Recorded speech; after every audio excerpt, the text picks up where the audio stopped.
Hi. We're back. We are. I know I said I wasn't going to do this anymore, but it's episode 11. Is that just how we're going to go from now on? I think we should. Yeah. I think we really should because I don't know how else to like introduce it and say right? hi. Because we don't have the cool little catchphrases. Yeah, of you've the been here for podcast 30 have. minutes and I'm like, hi. It seems very fake and I'm not like a fake pretender. It seems so weird. I'm like, hey, we're back with episode 11. We're here with the owners of the Roy Kitchen. 12. I was going to say, we're at Episode 12. Jesus. Do we start over? No, we don't. Nope.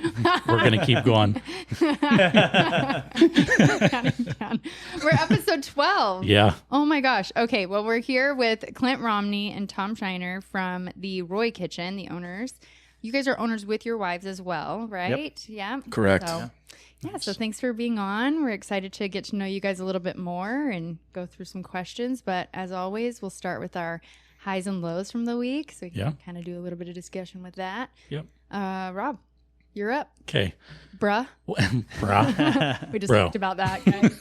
The dude and the bro conversation. Yeah. So we'll start with the high. Started weightlifting again, and that feels really good. I'm sure my son doesn't enjoy it because his bedroom's right above the garage where I have all my weights and stuff, and I blast heavy metal. Oh, and I thought you were going to say like, grunt a lot. No, he's probably just like, oh my gosh, I'm so embarrassed for the neighbors, you know. Does he listen to heavy metal? No, not really. I mean, he used to when He was does little. now. Yeah. He also doesn't have a choice. So when I listen to heavy metal, so do my neighbors. So I've listened to one song today, like over and over, and then I had to go into my neighbor's house to get something from her, but she wasn't home. And I was like, is that my music? She tells me she can never hear it. But I also am like noise sensitive, so I would probably hate living next to you. Yeah, probably. Yeah. That's all right, though. That's all right. Anyways. So I think that's probably about the only high that I really had. And then the low, it's just been a rough week. I mean, with everything that's been going on in the news and stuff, it's just been a very, very sad week. Yeah. And that really got to me, you know, because it was just back to back to back of all this stuff that's happening. So it shouldn't get me, but it does. It really does. It just makes me sad for everyone. But why do you say it shouldn't get you? I think it got me. I'm sure it got you guys. Yeah. I mean, school shootings alone. No, you're right. Yeah, all of that. I tried to like separate myself from that kind of stuff because it does happen more often than I would like it to happen. Right? 0 should be the number. Right. Mm-hmm. But people are crazy, right? Mm-hmm. So I just try to disassociate myself with that. But this week I just couldn't. Yeah. Yeah. So. Yeah, it's hard. It's been a really rough week. Yeah. I had a couple, Wednesday when, when a lot of that happened, like the school shooting and Charlie Kirk, I had a rough night. I just sat here and I cried like multiple times just for like thinking about obviously the family and then all the families involved, all the kids that could have been scared and even at the college and the university, all the people who were just terrified because they didn't really know what him being shot meant. Is that like an active shooter situation where everybody could be subject to this? And so just like the terror that people could have possibly be feeling like had me a little shaken. And my dad had called and I ignored the call and he called right back and I ignored it again. And he's like, so I texted him and I said, I'm not really up for talking right now. Sorry. And he was calling me back from when I had called him walking out of work when I was up for talking. And then it was like a couple hours later, you're reading the news and I'm going through it. And I was like, no, I'm not actually. I can't. Yeah. I can't muster up a conversation with anybody right now. So I think that's pretty normal. And all of you guys have kids. So I am curious. You mentioned earlier you had a conversation with your son, and I actually talked to Clint's wife a little bit just through social media, and she mentioned talking to your kids. Like, how do you guys like frame those conversations? That has to be so hard, especially as you're trying to process what's going on and process like the news and all of that. Like, that's a lot as any for an adult. And then to also like have to turn around and immediately like possibly have a discussion with your child about it. Like, I don't know how you do that. It's tough because they all have phones, right? Like back in the 1900s when stuff was going down, like we're like sheltered from all this stuff, right? Yeah. But now it's like when they got home on Wednesday, they're like, oh, did you see the shoot? I was like, you guys saw that? I was like, it's all over the place. Yeah. So unfortunately, you can't shield them from it because it's just right in front of them super quick. Yeah. And then trying to like have those conversations with them, like it's a work in progress, to be honest with you. Right. Agreed. Like, how do you prepare to have a conversation with your kids like that? No. Especially seeing something. Like, none of us should have seen what we were able to see. I didn't see it, and I refused to watch the video. Good for you. Good. Yeah, Good. I don't want to. I'm the same way. I went and looked at some of the different terrorist videos that were out there in previous times, and couldn't unsee those. And I've decided I'm not going to go see it. It's just not worth it. I can't unsee it. So Yeah, that's been the hard part. I can't unsee it. It's so good for you for having the willpower to not. Yeah. Well, I'm sorry. Yeah, really heavy week. Yeah. Lows.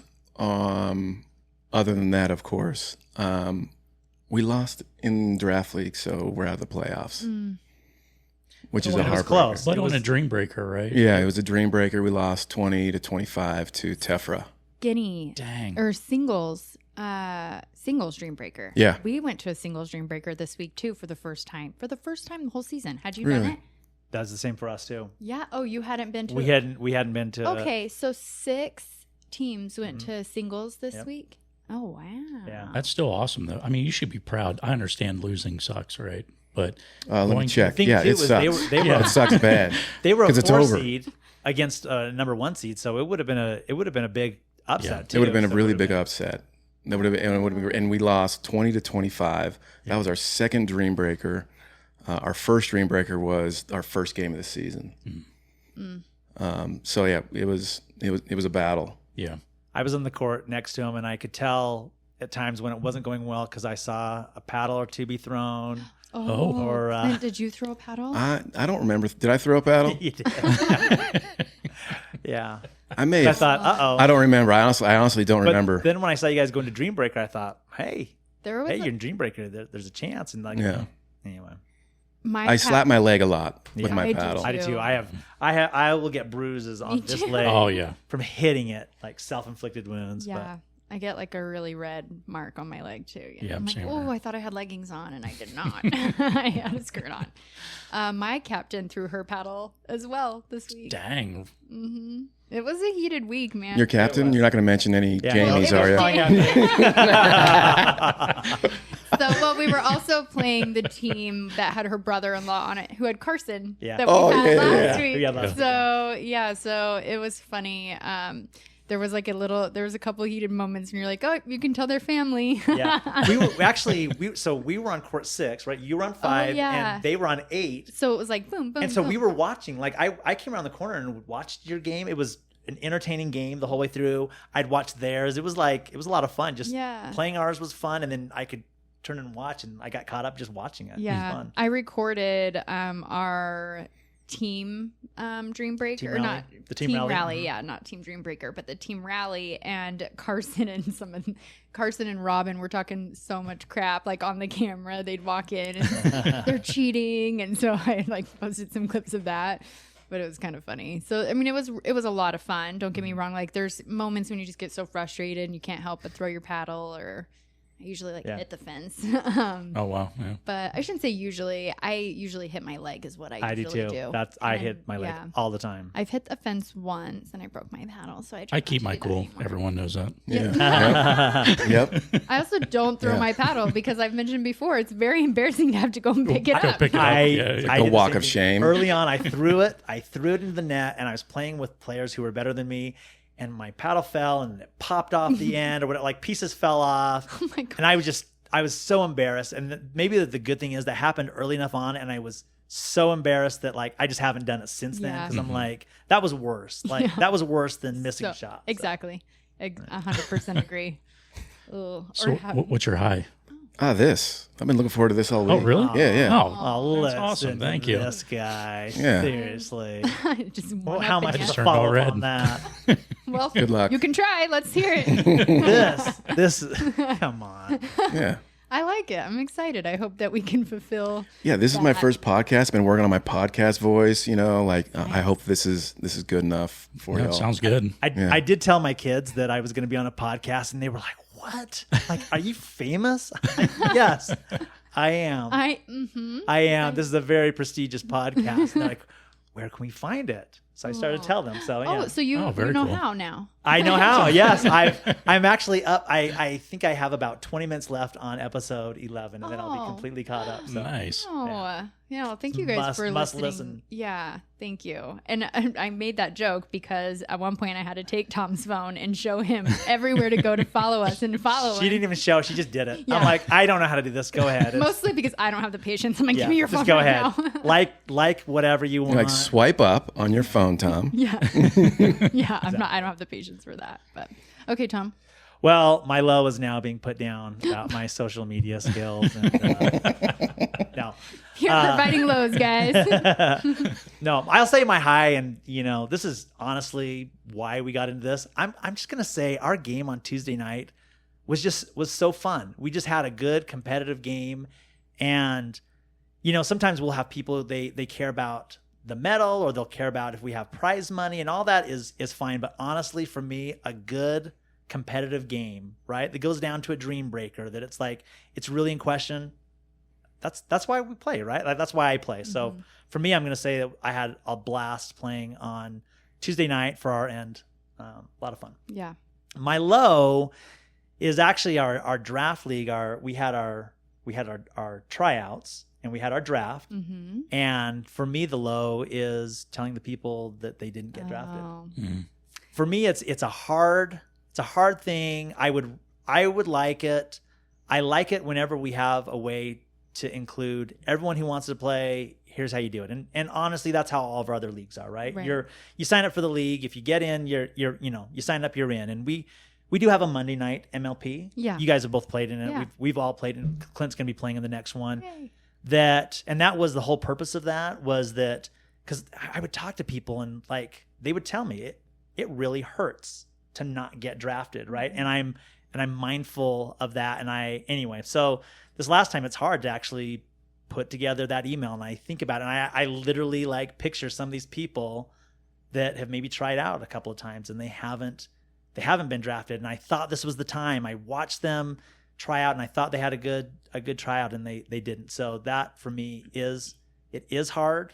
Now that's how draft league is set up. The ideal is that you're bringing in the people who get drafted. It's your top players. There are people who were chosen by a captain. So that is how it is, and that's how it will be. But it's hard. It is hard. I actually I was surprised by some of the people, the same as you. Like, I watched them and I thought for sure that they would. And I had a couple of plans, and there were some people that didn't get drafted that I wanted to draft. Obviously, I get to pick 3 other people. Mm-hmm. So I can't pick I can't pick 2 females. I'm one of them. Yep. And so that was hard, but it worked out for me. But I had one of the women message me and ask, like, did I see anything? Did I have any tips for her?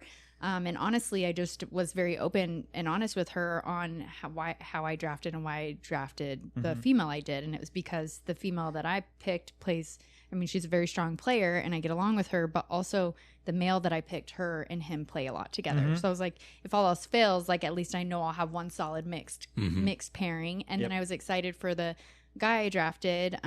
Aside from him, the second guy, he's never been in any of the draft leagues. So I was excited to be able to give that opportunity to somebody else, because I want to help grow the draft league and the interest and having people. And I know there were several people that actually got drafted that haven't been in it before. So congratulations to them, because that's so fun too. And I'm glad that more and more people are trying out that have never done it before, because I think it is, like, you guys are doing a good job and like I think we're all doing a good job in spreading how much fun it is and all of that. So it's fun to see more and more people try out for them and make it. But I felt so bad for this person because I know she was heartbroken. And so that really made me feel sad because she's a fantastic player and I think she would have done well. Everybody I didn't see anybody that wouldn't have been able to like hold their own in the draft league. So I think that like maybe season 1, it's hard because it's all fuzzy, but I think that maybe back in the beginning you had probably some beginner players who were doing it. But I think at this point, just about everyone who comes to the tryouts, I think are really good players. So it is hard. Like I try to announce that good players are not going to, there's going to be some good players who don't get drafted, and it's hard. And don't take this as that I am the worst player, or I am number however many didn't make it, I'm that next person out or whatever. it's just like you said, some people are drafting off of a certain need, just like you mentioned. Some people are drafting off of, will this person get along with my team? Right. There's other things like, do I get along with them? Yeah, do I feel awkward? Like, do I worry? Like, there's certain people that I worry. I'm like, I don't think they like me. So I don't want to be stressing about that for 12 weeks or 10 weeks or whatever it is. Right. Like, so there's some of those people where I'm like, I like them. I think they're great, but I don't always get warm fuzzies that they like me. So sorry. I don't want to feel uncomfortable, especially running it and feeling good. So yeah, absolutely. So there's always a challenge, but hopefully people keep coming back. I love it when people come back and try it, because there's a lot of people who they don't get drafted, and then the next time they come back and they do get drafted and they're a strong member of a team. Like, it's not like they just barely got drafted. There's a lot of times where we've seen that back and forth. We've had people who don't get drafted and they're a captain in a future one or whatever. So I hope people keep coming back and giving it a try. But. Yeah, that's so fun. In this one, we've got a few people that dried out 2 or 3 times, and they've made it. And now made it. Like, I love that. seeing that and then watching them get better. And they've got awesome attitudes. Yep. Yeah. It's great. They stuck it out too. Yes. Yeah. Yeah, we've seen people. I will say that we've seen a lot of people get better. Like, they're rising to the occasion. It's not just they've gotten drafted. They have improved. Right here, rising up to the occasion. So hopefully they take a chance to do it. And again, hopefully maybe some people do the Monday. I think the Monday League is probably a good stepping stone if you're not there. I don't know, but. That's not necessarily a bring your own team, right? But you can bring your own team. That's exactly right. Okay. It originally was designed as a bring your own team, but I think because it's there's a little more of a beginner level, I think there's a lot of them who just didn't have, a full team, right? They don't have 2 men and 2 women that they bring together. So people would ask us, well, I've got a partner, but I don't have 4 of us, or can I just sign up on my own? People asked us that. And so we said, just go ahead and sign up. We'll assign a team. So whatever. So yes, we get a little bit of a mix of some people who sign up as a team and some people who just sign up on their own, and we assign them.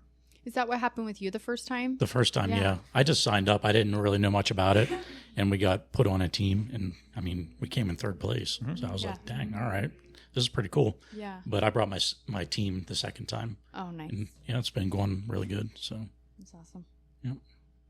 Today's episode is brought to you by Kevin Day, a local pickleball junkie and home loan wizard with New American Funding. Whether you're serving up a new home purchase or refinancing your current loan, Kevin's got just the right shot for every situation. He's been helping folks finance homes since 2012, and he's got access to all types of products: conventional, FHA, VA, Utah Housing, USDA, DSCR, bank statement loans, you name it, he's got it. Kevin's not just about numbers, he's about people. He'll find the right loan product for you with competitive rates and a smooth, stress-free process. So if you're ready to make your move, call Kevin Day at New American Funding and let him help you hit your financial goals out of the park or off the court. Mention Rob and Destiny from the Skinny Singles podcast, and Kevin will cover your appraisal costs up to $600. Equal housing opportunity. This is not a loan commitment or a guarantee of any kind. Terms and conditions apply. Subject to borrower and property qualifications. Not all applicants will qualify. Rates and terms are subject to change without notice. All mortgage loan products are subject to credit and property approval. Copyright New American Funding, LLC. NMLS number 6606. NMLS ConsumerAccess.org. Corporate office 14511 Mayford Road, Suite 100. Tustin, California 92780. NFA.com. Phone number 1-800-450-2010. Fun. Okay. Did you... Highs and lows for you, right? Yeah. Oh, yeah. It's back to me. Thanks for laughing. I would say my lows were very similar to yours, Rob. I think that kind of took me out for a couple of days, just mentally exhausted and emotionally drained. But then I had some really good highs. So, pickleball, even losing, my team lost this week, but they were great games, fun matches.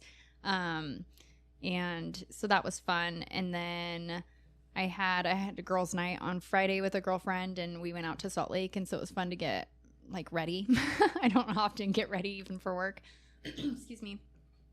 So that was fun. And what did I do yesterday? I feel like I've had just a good week, actually. So good. Not too bad. Yeah. Some good conversations with friends and catching up, which I really enjoy doing, that just connecting with people. So been good. My dad is coming later this week, so I'm excited for that. I think I messaged you guys earlier about doing an open play on Saturday, so I'm excited.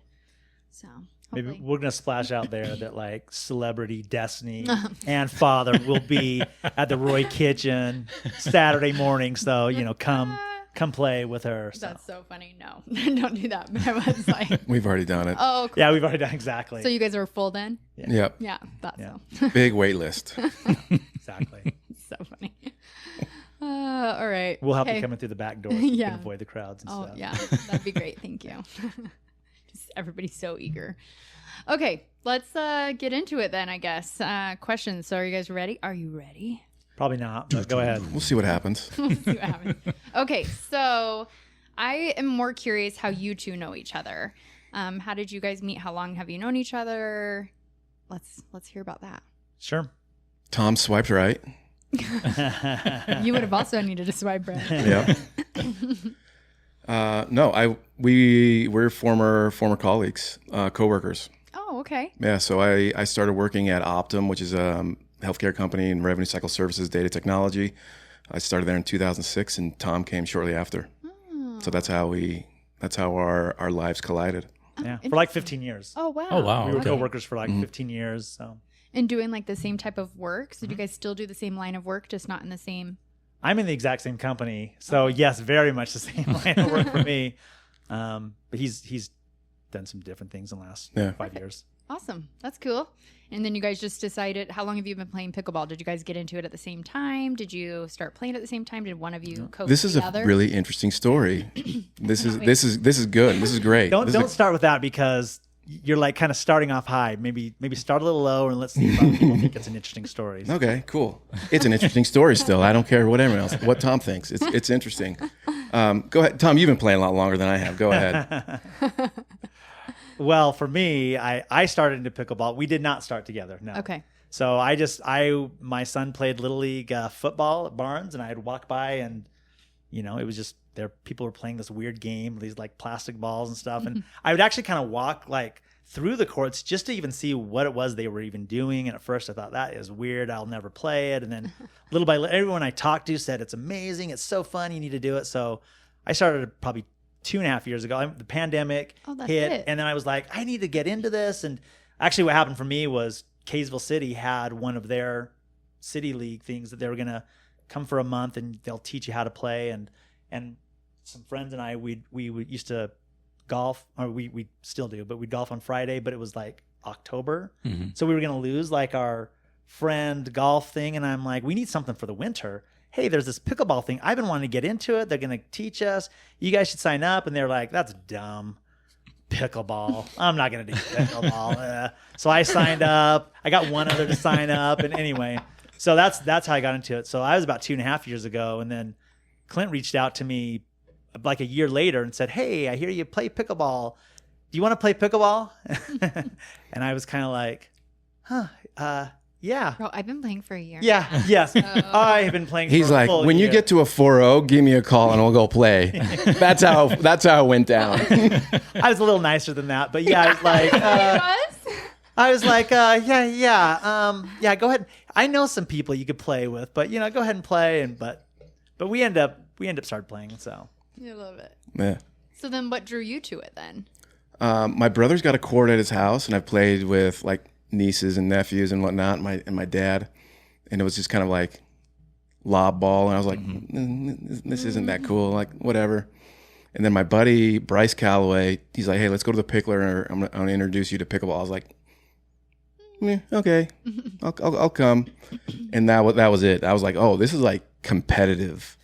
And this is like fast action. It's not this like lob the ball back and forth, It's like I could get behind this. And so we played, and it was a disaster for me. I had like foam Nike shoes on. I was slipping all over the court, like sending balls like high, low, But after that, it was just like I like this a lot. Yeah. And then the next day, I bought one of his old paddles from him. I got new shoes, got into, and that's when I hit up Tom. He's like, hey, go get into like a 3-0 league. Start there, and like once you start working your way up to like 4-0, you can reach out to me again, or reach out to my assistant, and then she'll schedule something to where we might be able to play together. Yeah. Oh my gosh. gotta earn your way. That's right. That's so funny. Okay. So let's see. I just was double checking. So before you guys bought the kitchen in Roy, what kind of conversations did you have prior to, or how did you find out that they were actually interested in franchising?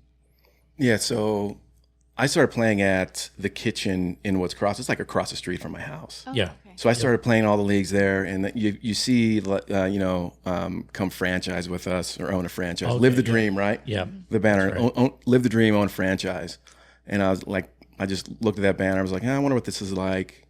And just kind of put it on the back burner for a little while. And then I was like, I need to look into this. I need to look into this. And then I was me and you, Tom, were in a 4-5 mixed league in Kaysville. Mm-hmm. And Carson was there. He was subbing. He was subbing there, yeah. And Tom told me, he's like, hey, that's Britton's brother. And I was like, oh, I want to chat him up about this franchise and see what's going down.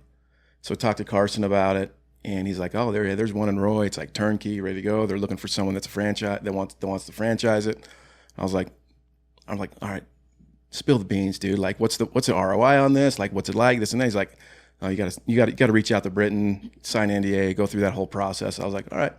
So like that night, I went onto the website, filled everything out. Oh wow. And Britton hit me up the next day. Oh wow. But so as this is happening, so first off, Carson was basically selling it much harder than, I'm not selling it, but he was like, I'm doing it. This is awesome. You guys are crazy not to do this and stuff. It was like very much he was excited about it. And I'm sitting there thinking, this would be so awesome. Some lucky person out there is going to get involved in pickleball, but just it's not my style to jump into something like that. So I never even thought that I would do it. But we were just talking that night, like how cool this would be or whatever. And then unbeknownst to me, he already reaches out. And then the next day we happened to call about something. And he said, yeah, I've already talked to Britton. I filled out the NDA. I'm preparing my financial documents. I've had a conversation with Britton. Like, here's all these things. And I was like, what? Pump the brakes, sir. Yeah, I couldn't believe it. But I mean, this was just independent, like they were doing it. And then that's when we started talking. Well, what if we partnered? Because that was not the original. I don't think that's even what they were presenting. I think the idea would be that one person would come in and take over that franchise. And I was like, well, what if we went and partnered this together? Mm-hmm. We could kind of, and we do that together and stuff. And so anyway, I would not have taken the first step had Clint not. I will say that, like, for sure. The funny thing is probably there were some steps along the lines where Clint maybe wouldn't have gone forward. But by then I was like bought in. But it's kind of funny. It's almost like there was different times where one person was like, I'm going, like, we're doing this. Even if I have to do this by myself, I'm going. Mm-hmm. And the other person was like, whoa, hold on. But it was kind of funny. But yeah, that very first day, I honestly thought that was like an interesting conversation. And, I'll never return back to that again until I talk to Clint. So interesting. But you own an axe throwing business, don't you? Yeah, in Kaysville, Hatchet Jacks. Oh, okay.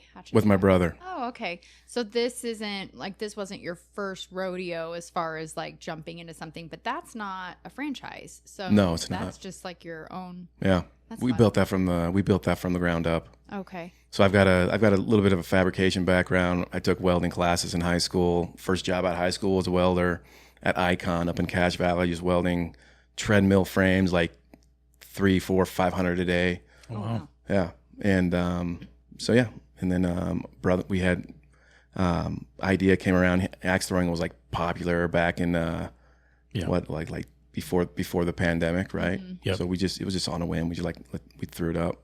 Interesting. And it was awesome. It was great. And then the pandemic hit, and it was like, oh, yeah. Dang it. But yeah, we still have it right now. It's a small little business. Yeah. But is that the only like small business? Like, is that kind of like your only entrepreneur experience beyond, or is that like it? And then that's it. And then you've got the kitchen. I've worked for corporate America for way too long, and that's kind of like the goal behind all of this is not to, yeah. Right? Or Work for yourself. Not to have to, right? Yeah. To have well, to. I guess, and part of the goal was like Tom were like, oh, we want to play more pickleball. We want to play something. If we had a place of our own, we could play so much pickleball. All the time. Yeah. How much do you guys play? I'm like once a week right now. We play less. Ever since we took over, we play less because we have to set up things for which is great. We're happy to do it, but it was funny because we thought we're gonna be playing pickleball all the time. But yeah. Oh, we're gonna drill 3 hours a week. We're gonna be 5-0s in like 3-4 months. We're gonna be so good. Specific goals. And it's just like 5-0s. We haven't drilled 3 hours since we've owned the place, and we took over January 1st. Yeah, January 1st, 2025. Okay, interesting. And you haven't drilled for No. I have been there once months ago, and I saw you using the machine to drill just the one time. It was me? Uh-huh.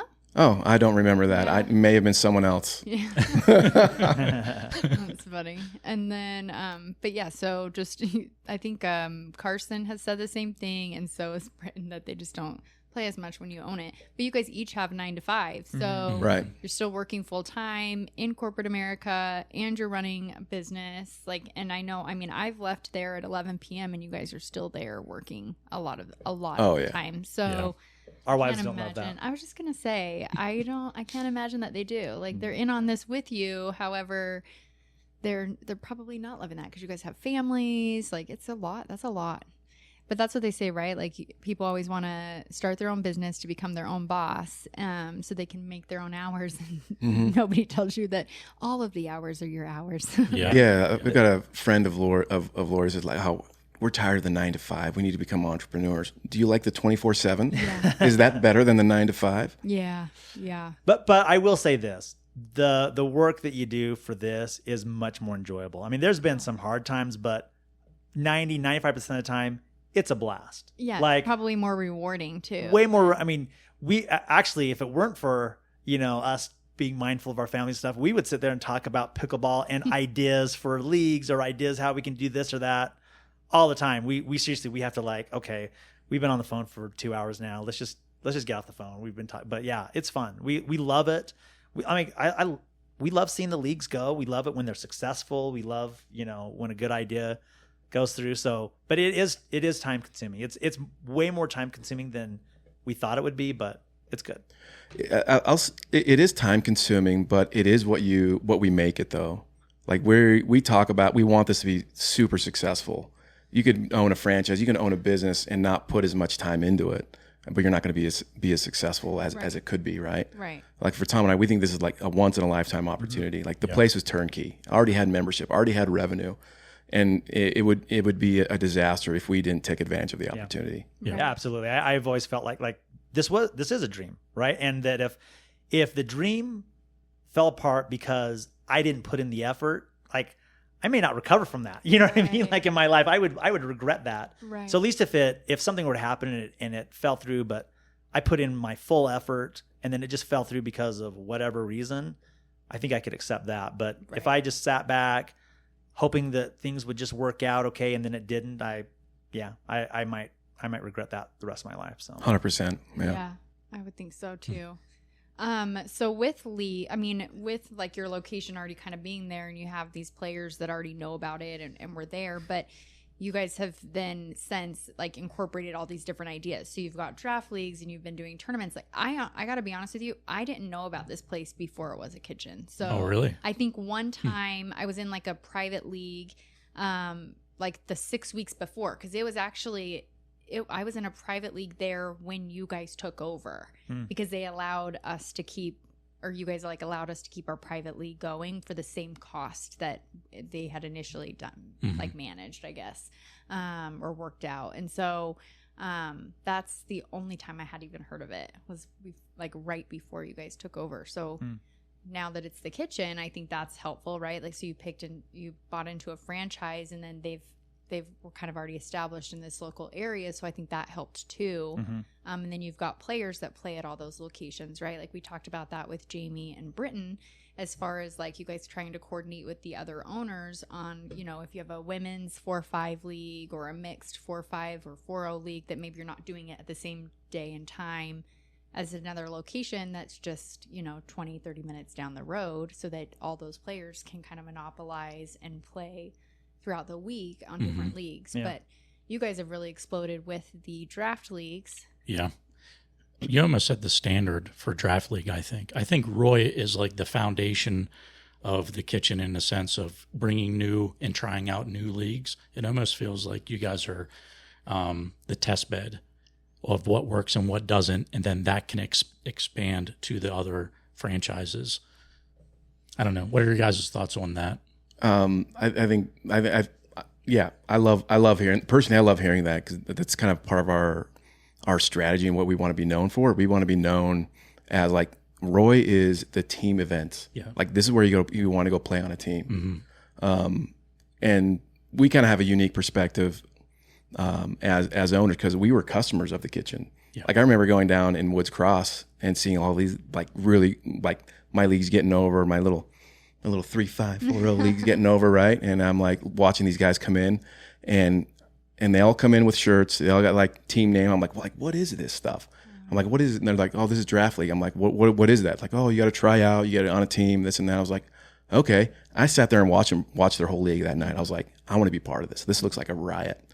And so when the kitchen took over Roy, they started the 4-5 and below. Yep. In like September, like a year ago now. And I was like, me and Tom were talking about, like, dude, we're in. Like, this is our opportunity. Like, we're signed up. I think I was like number 8 or whatever, like in close there. Like, both of us were like one of the first ones. I honestly was like wondering, because we were kind of watching. This is the time when we were interested in that location, and a lot of their leagues weren't filling up. Like, we would just kind of look because we had an invested interest. Like, do leagues fill up there? So when I signed up, I was like, well, I hope they just get enough that, like, they don't cancel the league and I want to play. But it exploded, right? Yeah. Like 80 people. It really did. Yeah. Yeah. I can't believe that's been a year ago, because that was when I was first asked to be a captain. Mm-hmm. And so I can't believe that was already, I've been doing them for a year. It's so fun. Going back, I mean, and that's one thing I do want to recognize. I mean, the draft league really was Britain's thing first, right? I mean, that first draft league was not us. That was already in place. We inherited that. I just think the biggest thing is we loved it. Like, for us, it was so fun. That draft league was such a blast. You guys were both drafted on separate teams. Yep. That season. That we were just like, man, we want to keep this going, but we were kind of late in the game of deciding that. And so we ran a different league in between, and then did the season 2. That, like, I think it was May or something. That was when it started. But yeah, so it was a lot of fun, and I think the thing with Roy is, it just is naturally set up well where it has the 8 courts. Yeah. Yeah. Right. So, and it's not just having the 8 courts, but there's so much space in between each of those that, like, if you're sitting around, you're not crowded sitting around. Like, you have plenty of room. You can set up chairs. If you want family to come in, there's tons of room to do it. So we're set up well for that, just because of the location where we're at. So yeah, we do like doing it. It gives a lot of people opportunity. Almost every season, we get a lot of new faces in there, or people who maybe skip a season and they come back and stuff. We kind of assumed that it would just be the same people signing up season after season. And there are some people, right, who signs up every season. We love it. We love it, right? We're there too. But honestly, there's more people who take a season off, or take a couple of seasons off, or they're brand new to it. I think that last time we calculated, it's only about a third or so of the people who were in the previous season came back. I didn't even notice. It was like there's a lot of new people or returning players who come back in and do it. So it's kind of fun. It gives us a chance to include a lot of people in it by doing it, over and over. So. Interesting. Yeah, that's fun. I love them. And then you've got the 3 versus 3. The 3v3. That's and we're 2 weeks away from that. Yeah. I'm excited. Yeah. I didn't even looked at signups. Have you guys filled up? Yeah, they're all filled. Yeah. So fun. Yeah, they filled up pretty fast. I thought that was a great idea. I mean, because I did the little test night or whatever, and that was it was fun. It was a lot of fun. I'm excited. Yeah. Yeah. Yep. We're working on the medals for it right now. Oh. There will be medals for top places. So, but that's fun. Yeah. I'm excited. Rob, did you sign up? I did not. I'm taking a little break. Just one night a week I'll be doing. So. Oh, okay. Yeah. I thought about it, and then I was like, better not. Well, we talked about me getting burnout and stuff like that, and then I need to get my health back into order and work on my tennis elbow that I have. Oh, yeah. So, yeah. Did you reach out to those people? Yeah, I've been going to a Muscle Works. Oh. Yeah, so thanks, Jamie. Yeah, appreciate that. That's awesome. Really awesome. Oh, good. It's at first it's like almost voodoo, because I don't believe in any of that stuff. Said, yeah. But like we were talking earlier, when he does it, and then he has you do restriction, then utilizing your thumb, and then it works. So you're like, what the heck? Yeah, that's what she was saying. She was like, you like touch like your thumb to all your fingers or something. Well, he just has me touch my middle finger to my thumb, and then he tries to, push down on my arm, and I have to hold it there. Well, not doing that, I can't because of my elbow. And I got arthritis in the shoulder too. But when I do it, I can. Like my muscles actually work. So it's the activation of the muscle. It's weird. I don't know. It's... Like I said, it's voodoo stuff. Yeah, but it's working. But it's working. And we talked about that with them. It's like, even if it's just in your head, who cares? At that point, if it's working, it's working. Yeah. I've been to MuscleWorks with Eric. Like, it's awesome. Yeah. It's really cool. It's expensive, but it's well worth it. Well, yeah, because I'm just paying out of pocket, too, because my, TRICARE doesn't pay for that crap. Yeah, TRICARE just pays for the bare minimum. Yeah. Yep. So. Oh, my gosh. But it's good so far. Yeah. Yeah. Exciting. I'm good. I'm happy for you. Just get your health in order, and then back lifting. At it. Get into lifting, which I started today. So Ugh, I keep like. We could tell you're like almost ripping that shirt. I know. I'm filling it out. Yeah. In the lower section right here. Do you guys want to know something funny? So have you seen the videos on social media of like women rage baiting men? No. I was like, I'm doing a podcast. There's 3 guys. And I was like, what can I ask them? I was going to pull some brings on you guys, but I won't. Bring it. Well, there was one just like, if you were athletic, like what sport would you play if you were like more athletic? More athletic? Or just like athletic in general. So are they supposed to get mad like I am athletic? Mm-hmm. Gotcha. There's some people that are like, what do you mean? Like, I'm prime. Like, if I was any more athletic, I'd be in the NFL. It's so funny. No. I don't know. I'm bare minimum. I was like, yeah, it just made me laugh. So when he said that, you're just ripping your shirt. I don't know. I walk next to my weightlifting equipment every day because it's in my garage. Yeah. Same thing. And I'm like, I really should get back at it. I even bought some stuff the other day, like 3 weeks ago to like, help. And I still in the box in the garage. One of these days. Whatever. I just play all the pickleball instead. So with your wife taking photos and videos, and does she manage your social media account? Yeah, Lori does all of our social media, photos, videos, all that. Tom's wife does, Laurel does all of our graphics and all that. Awesome. Like those two, the Loris, Tom calls them the Loris. We call them the Loris. The Loris. Lori squared. Yeah, Lori Square, like they're our marketing team. They kill, we need to get back with our marketing team if people have requests and whatnot. We go with our marketing team. We sound legit. That's so funny. Yeah, but it's the Loris, like they absolutely crush it. Yeah. I imagine anytime I'm on social media, I'm talking to your wife. That's you what are. I just you assume are. that I am. Yeah. And then like the Pickleball Junior Kids Academy, I imagine it's Christy every single time because I'm like, why is she highlighting that?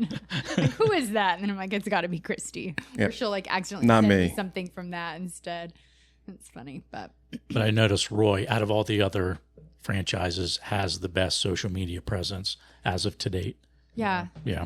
Good job, Lori. Yeah. I would say the same, actually. I just, maybe it's because I notice it more because I don't know. I feel like you guys do have really good social media. You guys just put out more comparative to the other ones. Mm-hmm. Yeah. Right. Mm-hmm. Yeah. So Lori's she's got a cadence. We meet as a team, like all 4 of us. We kind of plan everything out as much as possible.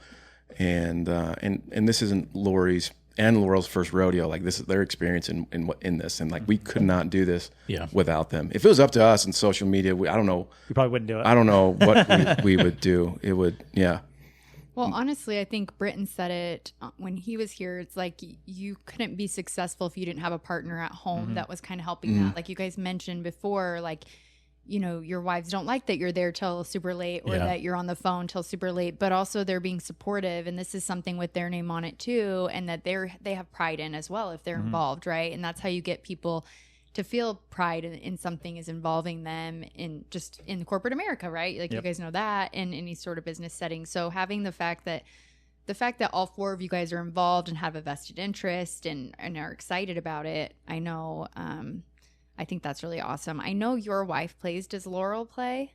Not really. Not really. She has played, but not really. So it's not like a passion for her like it is not for a passion you for her. two. She probably, if you were to ask her, give her some truth serum, she probably would rather I didn't play just because I'm gone so much. My kids, my oldest, he's just one of those kids that plays every sport, and so pickleball is one of them. If he would focus on it, he'd be great. He's a great athlete. My other kids, it just isn't a thing. In fact, this while we were exploring this, I'd only talked with my wife about it. I didn't want to say anything to my kids because if it fell through, I didn't want them to be disappointed or whatever. It's hard, So I came back, January 1 after we bought it, and I pulled them into a room and said, "This is what I just did." But their first question was, "So does that mean we have to play pickleball now?" Like that was their answer. Like, "Do I have to do this and stuff?" I'm like, "You don't. No. I'm going to be playing, but you don't have to." So. That's fun. Yeah. So how old are your kids? I've got an 18, a 16, and a 12-year-old. Oh, okay. So is it the 18-year-old that you said plays all the sports? Yep. Nice. Yeah. So do you think since he does like pickleball, do you think at 18, could he be like does he do any of like the helping, like the league and learns or anything like that? Yeah. So, he actually just started his mission, so he won't be around for a couple of years, but I have mentioned it before to my daughter and stuff. If she wanted to be, I think she could be an assistant for one of these. Right. She doesn't have the skill level to run one, right. But that may be a way we get our kids involved. So I know that Clint's his two older sons play, and they may be in that same boat as well too. So how many kids do you have? I got 3. Okay, and how old are they? 16, 14, and 8. Yeah. Oh, wow. And they all play? No, not all of them. Oh, okay. I mean, a little bit here and there. Like Jack, he's 8 years old. Like he's got a little wooden paddle. He hits against the sidewalk here and there, and out playing with the kids. Yeah. He comes up to the kitchen and he loves playing. And then Owen, he was in junior academy in Woods Cross, actually in Roy and Woods Cross, and through the summer they backed out, just too busy with spontaneous activities through summer. Mm-hmm. And then Bodie, my 16-year-old, he plays a little bit, and he wants to get back into junior academy in Woods Cross, but that kid, fishing's his heart. Like that's really? Oh yeah. He's in the summertime. He's out till 2, 3 in the morning, trespassing on golf courses, ripping big bass out of the ponds, and wow, yeah, dude, that's awesome. It's awesome. Lori's like, I don't know if we should be out that late. I'm like, dude, live your life. I'm vicariously living through him. I mean, he could be doing worse things. Oh yeah, right? Yeah, until 1 or 2 in the morning. Does he ice fish? Oh yeah, he does it all. Ugh. Fly fish, ice fish. Wow. He does everything. Huh. That's awesome. That's do you really fish cool. then too? Oh yeah. I'm guessing. Oh, okay. Yeah. Fun. So what other hobbies? I mean, you have pickleball, fishing. What kind of other hobbies do you have? I don't know. I think that's about it. That wasn't on the list here. I don't know. I'm not. You're putting me on the spot here, Destiny. I'm very prestigious in. I fish as much as I can. I pickleball as much as I can. Family, and he's a good golfer. I don't think he's golfed since we started playing pickleball. But actually, I golfed yesterday with Owen. I've golfed twice since I got a new set of clubs. Nice. Right before I started playing pickleball, and I've played with them twice. Oh my gosh. I know. I bought a new set too this past summer, but I've only played twice. Yeah, I used to golf a lot more, and then since pickleball, it's like, what are these others? I quit. I've played soccer since I could walk. Oh wow. I played indoors. I quit indoor soccer last year to play more pickleball. Oh, wow. See, there's so many people that golf. That was on my list of things to teach myself this summer. And it's September 14th, and I have not done it one day. I haven't gone and even hit a bucket of balls. I was like, I don't even know. Can I borrow a golf club from the clubhouse? They usually have rentals. Yeah, I didn't know. I know nothing. And I'm just like, okay, I'm going to go try to do this on my own. It was one thing that I was like, no, that's not what I'm going to try to do on my own. I'm going to make a new recipe. I think with golf, you'd be better off getting someone to teach you. That's a harder one to just pick up on your own. So. That's what somebody else mentioned is just go get instruction, lessons. Yeah. But I wanted to go at least hit a bucket of balls myself before, just to at least know. But a lot of people like Tim, when we had Tim and Jessica on a few weeks ago, I forgot all about, I've known him since right after high school, but I forgot that he played golf he was on the golf team in high school. So, but he plays every sport. He played soccer and everything too. So it's interesting. So what other sports do you have a background in? Do I do a background in? So I guess in high school I played football, wrestling, and track is what I did in high school. But I would say more recently I sacrificed, running. I used to run marathons. I used to do triathlons and stuff. I sacrificed all of those for pickleball, right? Like, darn. No, yeah, exactly. In fact, actually, the first summer after I learned that October. The first summer, I discovered that Farmington King Court, like they played 5 a.m. Oh, I don't know if you've ever played in that. Ew, no. It was a 5 a.m. great group. It kind of got I actually did play once. It showed up one morning. It kind of got ruined when the pickler came in. They took us, like a lot of the people went over to the pickler to do their 5 a.m. I think they still do it. That's the one I did. Yeah. Yeah. But before it happened, it was just, really competitive group. And I had discovered that, but I was signed up for a marathon. And this was like one of those where I'm like, well, would I rather go out and, do a 16-mile run today or go play pickleball, right? I'd rather go play pickleball. But I had to like talk myself into just the marathon's 1 month away, finish up your training, and then you can just play pickleball the rest of the summer. And I just have never, of your life. Yeah, that's what's happened. I've just never gone back to it. Like same thing with triathlons I've done all the way up to a half Ironman. It was on the bucket list to do a full Ironman, but Ooh. I think that ship is probably sailed. So. What's a half? I have a friend that just did a half, and I can't. So what are the? So an Ironman is a it's a full marathon. Yeah, it's a full marathon to end. Miles. I did know that. Yeah, so it's a 2.4 mile swim. It's a 112-mile bike ride, and then you end with a marathon. Oh, that's easy. an Ironman. Yeah, piece of cake. Pretty easy. Nope. Yeah, I'd rather play pickleball. Yeah. I know. Yeah, what's the question here? Yeah. You lost me at swimming. Yeah. But yeah, so I'd say that's a hobby that I have given up for pickleball. And hiking, I had a friend that we'd hike at least once a week, but we'd go and do some of these different. Anyway, yeah, I've given that up for pickleball. So That's so funny. I saw something the other day that said if I ever go missing, the last place you should start looking is on the trails. And I feel like that's 100% accurate for me. Like, I'm single, so I say I'm dating. I can't even say that. I have gone on a couple of dates. But people always just want to be like hiking, or like on the dating apps, people are like, if they're into hiking or cold plunging, I know it's going to be a no for me. I usually just swipe left because they're like people who are really adamant that you do those things with them, and I'm not going to do it. So I'm not outdoorsy. Does anybody put pickleball out there? Yeah. Yeah. And usually is that I a say reason? no to them as well. Because they're not good enough. It's like, I don't want to carry you. No, I can't. You ask what their duper is? They ask me what mine is. I've been asked that so 2.9. many times. Yeah, I've been asked that so many times. You guys, I actually got a funny one the other day that said, this guy just said, I really hope you look at my profile. And I go and look, and in it, he talks, he's like, I've done really good financially. I try to give 25% of my money to charity. And when charity's off of work, I give that to Destiny. So like a stripper. I've heard that joke like 100,000 times. When charity's not working, then I give it to Destiny. Oh my gosh. I might have messed it up for a second. Yeah, and I'm like, I've heard that joke. I've heard so many. Do you say thanks, mom and dad? Yeah, well, my mom called me once. A long time ago, sorry.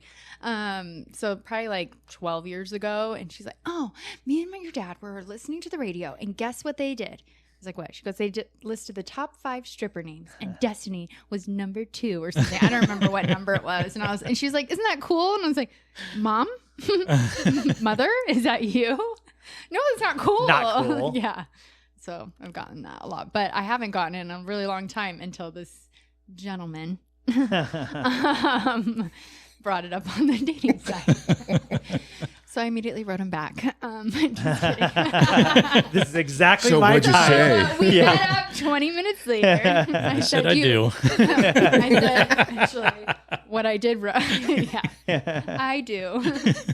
Like my first 2 husbands. I wrote back and said, do you want my Cash App or my Venmo? There you go. He said Venmo, please. And I did not give it to him. I was like, okay, what are we doing? I mean, you can try and monetize that. I don't know. Yeah. Well, I was going to, but Get you a new paddle. Wait a Right? second. Name, image, likeness. Maybe right? I do Use need your to name. start dating some pickleball people, and then I can like get their leftovers or something. I don't know, or get some like free lessons. Men always love to teach women how to do things, so that's fun. There you go. So, get some free lessons. Yeah, I have been asked what's your duper? I'm like, you don't want to know. I'm like, it's a 5-0. I have said that several times. I'm just a little over 5-0. And they're like, wait, what? No, I'm not telling you what my duper is. Then you're going to know my last name. Yeah, true. So, I mean, I could tell them what my duper is, but I'm not going to. So who's more competitive on the court? And do you guys play together as a team? I've seen. We hardly ever play together. Actually, this came up the other day. We play against each other a lot more often. Yeah.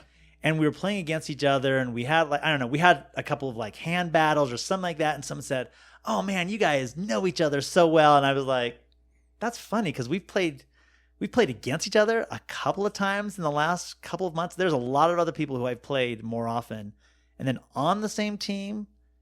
I mean, again, probably a couple of times in the last 6 months that we've been on the same team. We're hardly ever. We've said we would. We've wanted to do that. Like we think that it would make sense to maybe even go into some tournaments and compete, even like in the name of Roy Kitchen, right? Mm-hmm. And like actually, but we haven't. We really haven't had a lot of time. I can't remember the last time we played together. I think it was in Ostad's private league. Whose? Brian Ostad's. Oh yeah. That's right. And we did well. Yeah. We did well there, so we need to do it, but yeah. That's fun. I've seen the little competition between you guys a little bit. Oh yeah? Us three were on a team together. Yeah. Mm-hmm. And Clint and I got to play a bit, and then I think we were playing your team or something, or maybe we weren't playing your team, but I think we won that night. You guys had lost one of the nights, and Clint was like, "I can't wait to tell Tom." No, it wasn't we played your team, but you weren't there the night that we played your team. Oh yes, and I wasn't there. We beat you. Yep. Now that was the same season that I think that we bumped you guys out of the playoffs. I didn't want to bring that up. Oh, it came down to like the points, right? That's right. But the funny thing was, but we won, me and you against him, right? Because you and Jeremy. All we need to do is just beat Tom. That's all we need to do. I was gonna say. So when you were asking who was more competitive, I was gonna say I remember seeing Clint like dive down onto his knee and scrape his knee to get like one shot up, and so. At least at that particular time, I think he was more competitive. I think the thing is we were up on you guys with games because I was this close. So I don't know if you remember this. He was turning and talking to you. I was serving to you.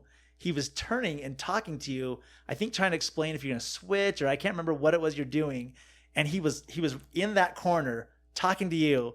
And I was like, I'm going to nail him. I'm going to hit Clint right now.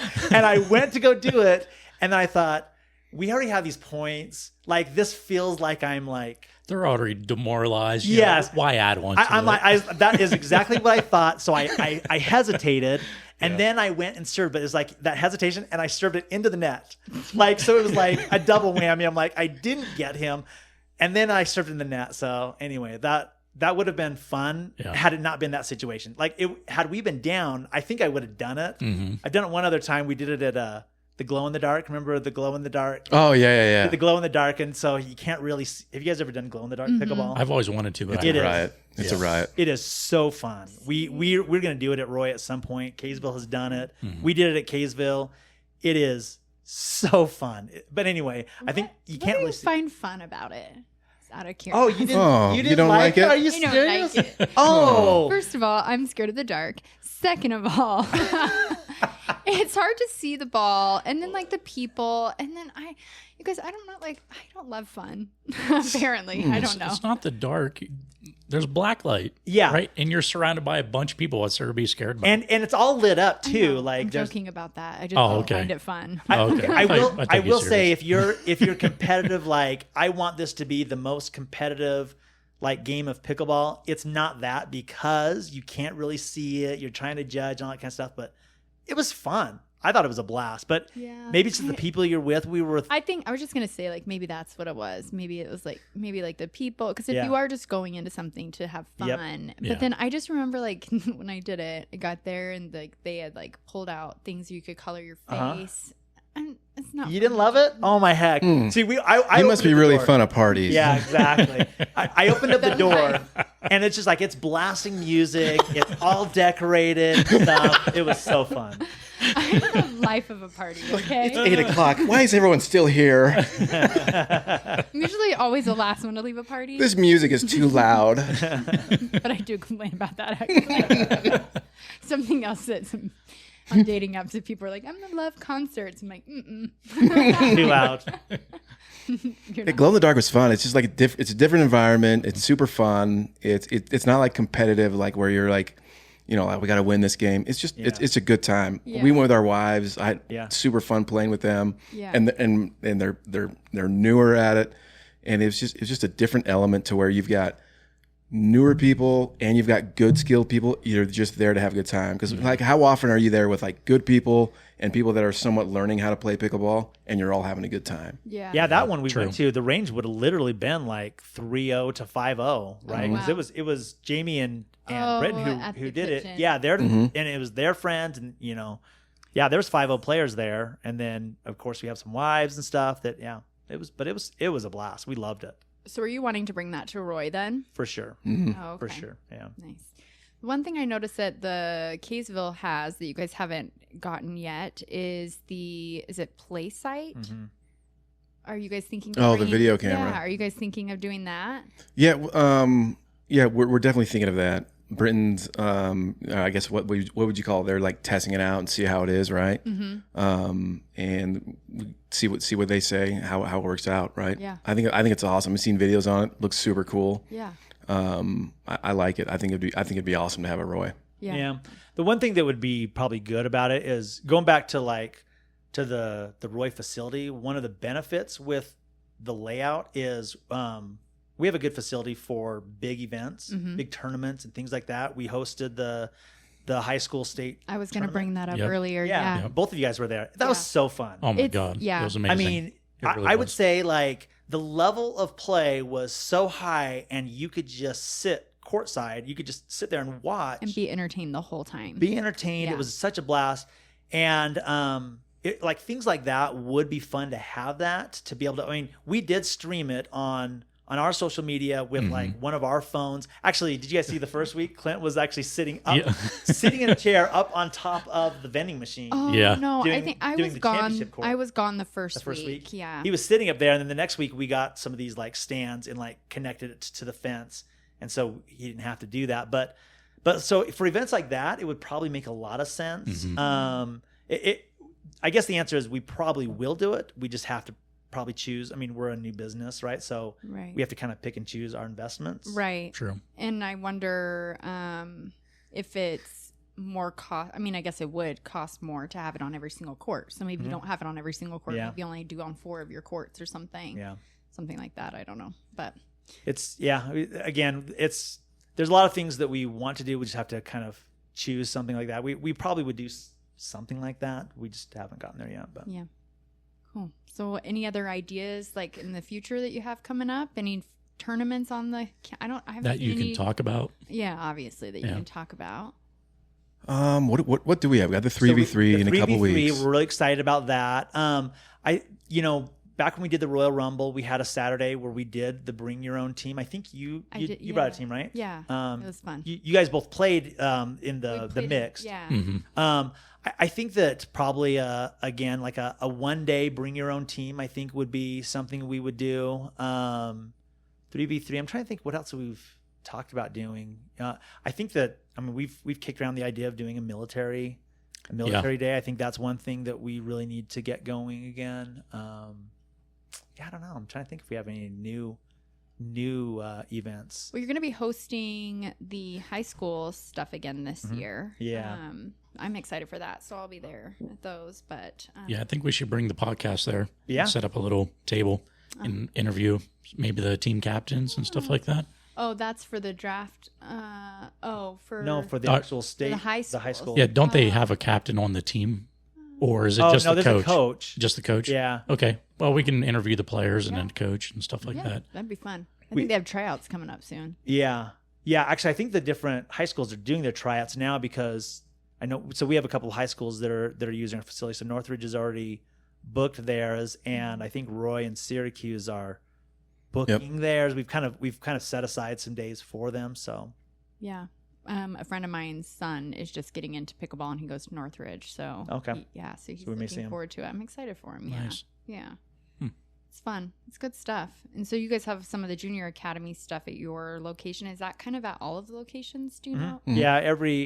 location does it. So we have some building to do.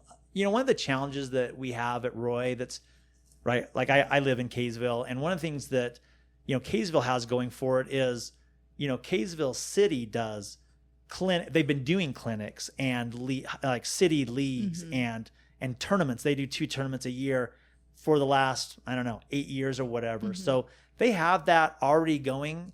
At Roy, it's really at the beginning stages. So Roy they attempted one tournament once and canceled it. They have done a couple of kids clinics that are just so I reached out to the city and I said, hey, I noticed you don't have clinics, you don't have leagues.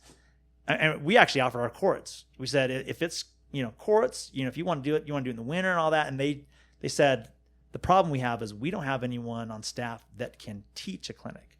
We don't even know where to start and all that. And so they actually asked us to do, and I'm like, I just don't have the time to actually teach that. We already talked about, right? Basically, we're running 2 jobs right now as it is. Right. But we got them, you know, partnered up with one of our members to run it stuff. So they just started doing some of those. So I feel like in some ways, you know, a few years behind a place like Kaysville in just building up a community in that Roy area. They have 8 courts in Roy. And I asked them, I'm like, they don't have any of the paddles up, like racks on it? I didn't even notice. I'm like, oh, like, do people just have to like take a court? And they said, well, we have the racks.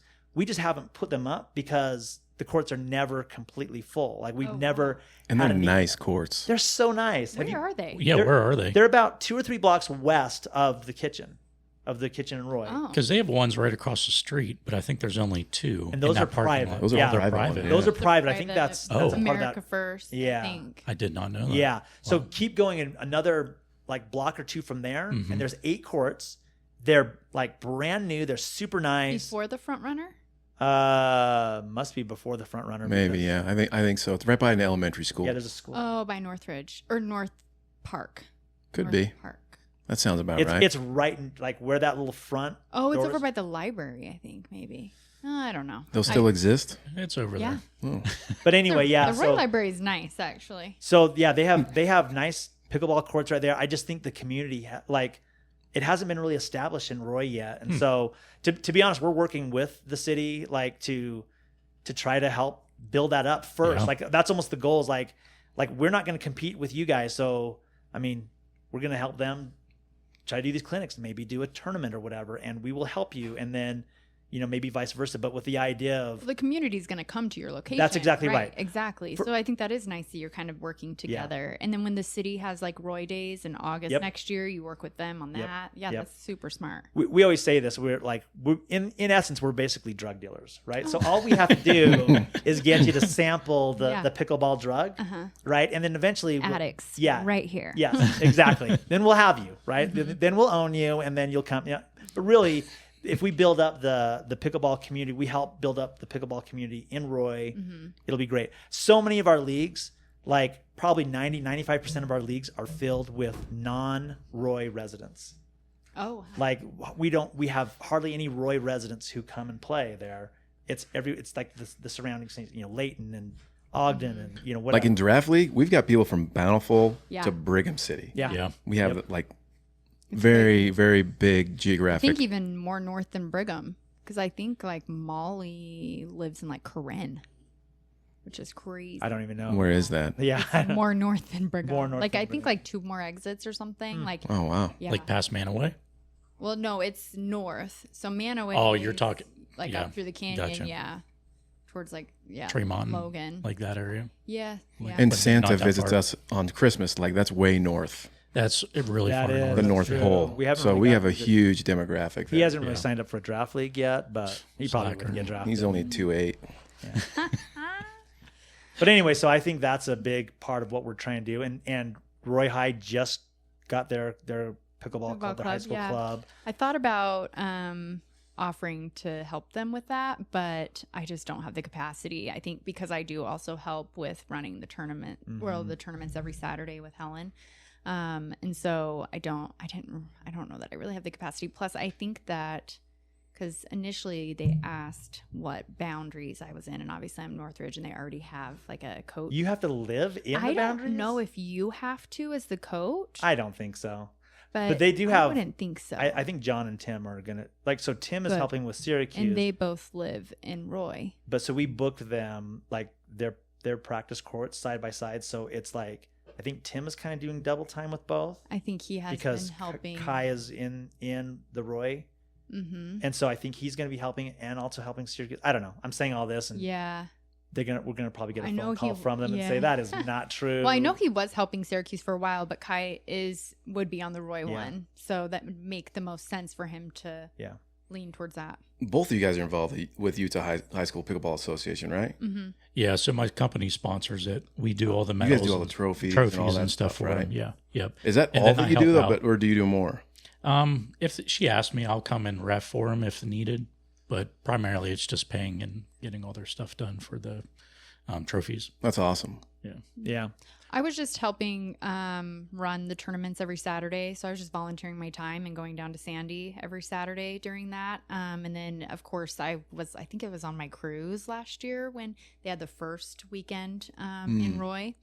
And I think like she appreciates the help. So I think there's still, because I had just asked her maybe a couple weeks ago, like, where are you going to need my help this year so I can plan accordingly because it's like we changed the season because last year it was at the beginning of the year, but it conflicted with other sports and then like proms. So every Saturday kids were gone for their day activities for prom or senior prom and stuff. So they decided to move it and shift it, but now it's during the holidays. Steven is driving me crazy, guys. He's driving you crazy? Yes, I'm so sorry. No, it doesn't bug me. Oh, okay, then it doesn't bug me. I'm just like, well, I saw him like jump up on your lap. I don't care. Okay, good. He's the podcast mascot. Yeah, that's right. But they moved the season, but now it's like during Thanksgiving and Christmas, and I don't know necessarily like where she's going to need my help. I think they were waiting to see how many high schools signed up and where they were going to have the need. So I think there's a possibility that ours might become a weekly one. Besides just the end one, I think if there's enough northern ones, I think that's what I would prefer. Maybe it's in every other, or they might just take the ones that just have the northern like region meet up there or whatever. So yeah, and that would I think not only be my preference, but I think that would be the preference of the schools too, because we had people coming from they were coming down to Sandy from like Northridge, North Logan, Farmington, North Logan. Yeah. So they were driving all the way to Sandy. Like you had people even more north than that were driving all the way to Sandy, and then the team that they were playing wouldn't even show up. So then they didn't even they drove all that way. And I think that's some of the frustration too. And you'd have like say a Farmington and a Davis playing each other down in Sandy when it's like we live 5 minutes away from each other, but we have to drive an hour to go down there. So I think that's probably also part of what maybe they're going to try to do is like take some of the northern ones and say, just drive here. Yeah. Well, I mean, and last year was their first year doing it. Yeah. So it's just like anything, right? You've got to kind of figure out your kinks and things. And I'm really excited for it. It's really neat that they're working so hard, that nonprofit, to bring pickleball to high schools and hopefully get it sanctioned. And I think that is so fun because I think Utah's leading the country on that. I think so too. It would be amazing. And just like I said, we were all there last year. The level of play, the entertainment is so good. It's like, it would be a shame if it doesn't. Like, I think it will get sanctioned, sometime. Gives the kids too an opportunity to play co-ed. Yep. Which is massive. No other sport. Massive for them. Yeah, there's no other sport in high school, and you're communicating. I think a lot of during COVID. Tom, I know. I was gonna yell at Stevie, but it's you. No, I think there's not a lot of sports where you play co-ed and then you're working on those communication skills in the same way. That you do in pickleball. I think we all can agree pickleball is such a social sport, anyways, and then you bring it into high schools, and it's even more so. But it's so fun to watch those kids. They play at such a high level, especially some of those ones from down south. I know they're playing pro already. So they play in that the 7-Up best of state or whatever. There's some. In Kaysville. Yeah, that's coming up here soon too. Yeah. This month or next month maybe. I think they just put it out. It might be. Maybe it's They just started advertising for the Best of the West or Best of Best. No, Best of the Best Best. of Best Best of the Best. best I of think the that's state. played Best in of the state. October-ish or something like that. I think he just put it out, but yeah. Yeah. I'm pretty sure that's what it is. But yeah, that's a fun tournament to watch. Yeah, Braden won it last year with his partner. I don't remember who his partner is, but it was like on his 15th birthday. Right. Wow. It was wasn't it with the young girl? Or no, he won it on his birthday with another With male. with the men's doubles, yeah. That's right. Crazy. All right. Well, let's I see. got one let's thing. Hear it. Let's hear Did it. you guys see the 3-point match that Tyson McGuffin and was it Mo? I forget his last name. But there was a lot of controversy about the line calls. Yeah. Did you see that? Yeah. Let's talk about this morning. Oh, did you? Mm-hmm. So what do you think? Do you think all of them were in? Do I think all of them that were in? Well, because some of them were hard to tell due to just the way the camera angle was. The angle and then how fast they were, but I think that they were. Do you think he was justified? I think 2 of them for sure were in. Mm-hmm. Yeah, no, I agree. I liked that he came on and apologized on his social media. He apologized For sure. I mean, he didn't act. I mean, he kept his cool, but he expressed, that it was bullcrap, right? But he didn't rage or anything like that. Are you talking about Tyson? Tyson. Yeah. I mean, and then he was calling him out like because other pros warned him. Right? If you got that against your name. I mean, I guess I could see that then both is he ways. Already, I guess then are you like subjected? I don't know. Because then is it like, okay, so Tyson's being warned by other pros, like, hey, watch him. He does his line calls. So then, or, he makes shitty line calls. And then it's, well, now is Tyson looking for that? So anytime, anytime, or if he hadn't had that pre-warning, would he have even like, True. Right? I don't know. Do you think I only talked about it this morning because somebody called one of my balls. I don't know. I was like, absolutely not. That was in. Everybody else saw it. I was like, you could see that from space. But do you think this might be a forward movement or stepping stone towards them, I guess, hiring more ref for lines and not leaving it up to the actual player? I don't know. Because I hope so. I hope so too. Because they already have 2 refs, right? But they're not necessarily. But they're just right at the kitchen. Sitting on the side. Yeah. But don't they have side on some tournaments? They do, I think. Maybe. Not that I'm aware of, but then again, none of them. Huh? I don't know, but they. I think they got 2 refs, and then on like championship court and grandstand court, they have cameras on the lines. Okay. And so I don't think they weren't playing on either of the. I don't think they were playing on either of those courts that had the cameras. I think anyway. So that's where it kind of comes up with judgment calls, right? Yeah. Right. My opinion, based on the crowd reaction, some of those were out. Yeah. Interesting. And I've seen other videos to where But that's where I think I've gotten away from getting so upset usually. Because have you seen that one video where it shows the ball just barely outside of the line? But from every angle, everybody on the court, it looks different. Yep. And it looks different based on where you're standing, Yep. how close you are, what your angle is. So at this, I mean, there's no sense in me getting upset about a crappy line call when I'm not right there. Right. And I, at that point, what are we doing? Using these dice here? Like whether it's in or out, you just roll some dice. Yeah, my feeling is if it's close enough, I'm just going to accept it. You know what I mean? Like if someone calls it in and out. And it's kind of hard for me too, because sometimes I'll call something, in or out, and then the other person gets mad. And in my mind, I think, I'm not 100% sure, to be honest. Like I'm just making my best judgment call. Like I'm trying to do it. But anyway, I mean, I think we've all done that. We've all been offenders of maybe calling a ball out that maybe wasn't out.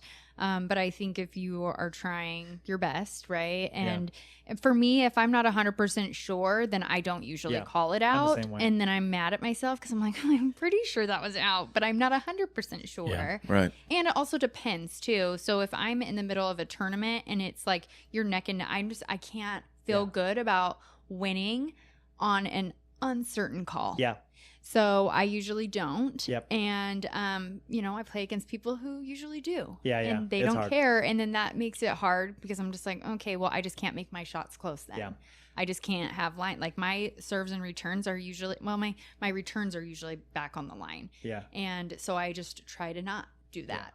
And I think that I don't feel bad if it's close on my side, because I just play it and I just whatever. Where I start to feel bad is because I'm the same way. If it's not obviously out, I just let it. I just play it. Mm-hmm. But then I've had times where my partner, it goes there and I'm like, I think I saw some gray in between there. I think I did. But then I don't call it because that's kind of my philosophy. But then I'm like, in some ways I'm hurting my partner. Right? Because now my partner is having to defend more court than what they have to. So I'm the same way. But in the end, I'm just like, I've decided, I think, I don't know, long ago that it's like, that's just a part of it. I'm just going to play on and not get too mad about it. Yeah, that's what I have to. Once I saw that video and you like literally can see that is different, like a different view, I'm just like, it's your call. Yeah. It's your call. So at the end of the day, if I don't agree with you, it's your call and I just have to be okay with it and I need to move on and I need to get over it so that I can try to win the next point. And it's hard. It's hard sometimes, and those are times if it's like a couple in a row, which I've seen, or I'm 100% sure it's in, it didn't even hit line, and you called it out, I usually have to take a timeout. Yeah, because just to just be like, you know what, I'm gonna get frustrated if I continue, or I'm gonna hit bad shots because I'm mad that they had a crappy call. And so I think going back and looking at those last few points at Tyson, I think he should have taken a timeout, but I didn't watch the whole match, so I don't know if he had already taken his timeouts. Yeah, I just seen the clip. Yeah, I would imagine on that one, because it was like a game point, right? And I think because they mentioned something about it being game point. Possible, yeah. I can't remember. Yeah, it was like 3 game points. And I think he must have already either used his timeout, because when they challenge, they have to use a timeout, right? Mm-hmm. So he probably already used his timeout or had already challenged one. And so that's my guess, because I can't imagine that you would let that continue to happen for 3 points. That's what I do remember it being, like 3 points or something. Yeah. So I don't know. I think that's when I have to use a timeout. Not that I'm challenging, but like I have to calm down. You know. Mm-hmm. I've also noticed, like, just watching behavior is certain calls, like on a serve, it hits the middle line, one person will call it out and one person will see it in. Mm-hmm. And then also on non-serves, if it hits the tee, people are calling that out all the time, but it actually hits the tee. Mm-hmm. And so it's like a mind bomb. Yeah. It's like hard to call. It's like, I know. I am also the person that's going to talk a lot of crap afterwards, though. I'm like, hey, so the new rules are actually, if it hits the line, it's in. The new rules from like what? How many years ago? You're like trying to be nice about it. Yeah, and it's funny from 1965. I've said that a couple of times, and actually, I heard somebody else say that to somebody today, and he's like, "Oh yeah, it's brand new. No wonder you were confused." I can't wait to use it on Destiny. That's usually how it works. I always tell people my like funny things, and then they use them. They turn around and use them on me. Speaking of turning around on you, can we ask you? You guys? Oh, yeah. Maybe a question you didn't or two? send us the questions beforehand, I know. we'll see what we can Here we go. I'm just kind of curious, just from you guys, what would, what have you liked about the leagues and stuff that we do, or events or whatever? What do you think we should keep doing? And is there any other kind of event or a change to an event that you guys would suggest? I already know one that you're going to suggest. Oh, no more one and done? Yeah. But that's just personal preference, because I don't know. I just don't like it. I like best out of 3. Yeah. Okay. I think a lot of people like this. Oh, is that an MLP night? Mm-hmm. Yeah. But you want to know what I do like about that? Because I subbed on Rob's team last Monday, is that you play 2 teams in one night by doing it that way. So I think that's kind of neat. I really like that you guys have started incorporating that team rally. I think that is so fun. And I'm happy. I know going into next season that we're starting at the end of the month, where we decided to do that as the Dream Breaker. And I think it's going to even make it more fun, to be honest, because it'll be more competitive than it already is. And I'm so excited. We want, I mean, we do that team rally as a part of the rounds, but when we moved to the 8 o'clock, it's like, we didn't want to have people get home at midnight. Yeah. Right. And so we were like, how do we do it? And because that's me on Thursday nights. Yeah, granted, I do stop and get a Frosty on my way home. But you have to get a Frosty. A little treat. Yeah. That's a part of it. Obviously. I'm like, I worked so hard. But so that we were looking at that and we're just like, man, we can't have people getting out of here that late. That's a reason to not sign up. Like a good, legitimate reason. I work and then I'm getting home at midnight. I can't keep doing that. So we took that one out, and we hated that. And so when it was Molly, right, that suggested that, and then and I loved the suggestion, but then Clint and I were kind of talking about it. And we're like, well, wait, if Molly's the only one, she was not. Yeah. So then we put that out as a poll and yeah, because I was on the phone with Nico the night before, and I didn't realize that you guys had switched that. Mm-hmm. I just assumed we were going to do it the same way, and that's what happens. Since I don't usually read all the fine print, and I'm just like going, and I'm like, what do you mean? There's a lot of people that don't read the fine print. Yeah. Yeah. Do you want to elaborate on that? No. No, I didn't think so. Not even a little bit. I didn't say that. No. So I'm one of those people.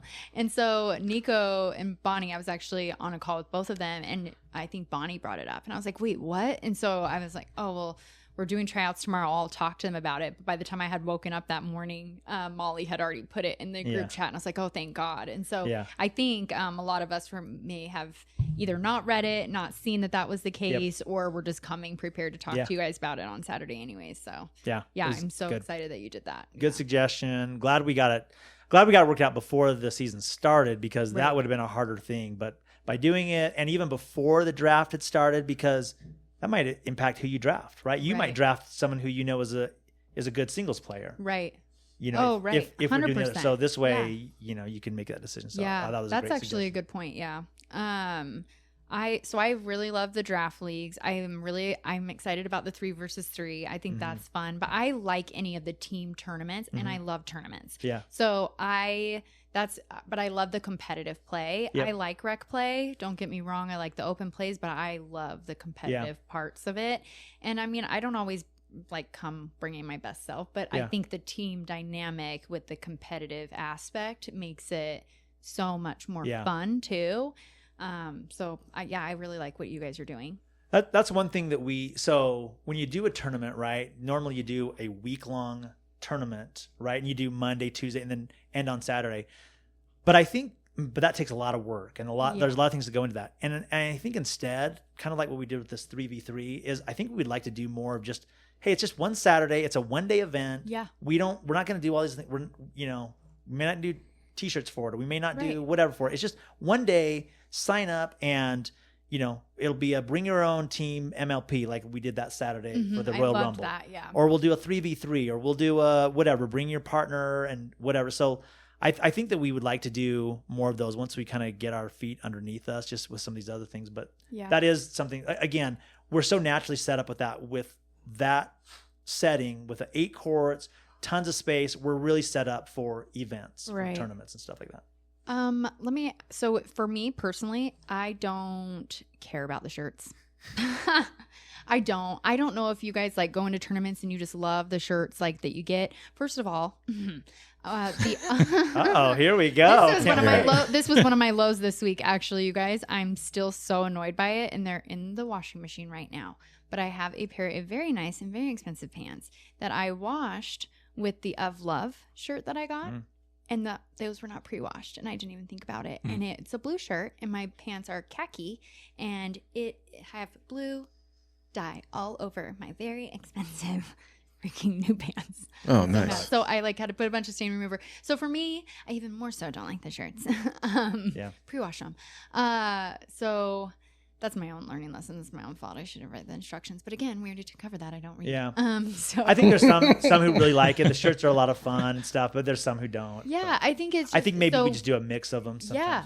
I think for your bigger ones, definitely. But if that's something that holding you back from doing a one day thing, or it costs more money, or it costs you guys more money, I don't think that players are going to be so upset if they don't have that. I mean, I've ran tournaments. I used to kind of assist national pickleball with theirs, so I've run tournaments for a couple of years. Look at that! Look at I've run national events. Well, it's called national. I know pickleball. It's called people know me. Some of those people I wish didn't know me. Actually, there was a really uncomfortable. My name's Destiny. I'm not just known for my stripper name. Man, this really took an evil turn, because I wanted to rage bait you guys, but you're doing it to me.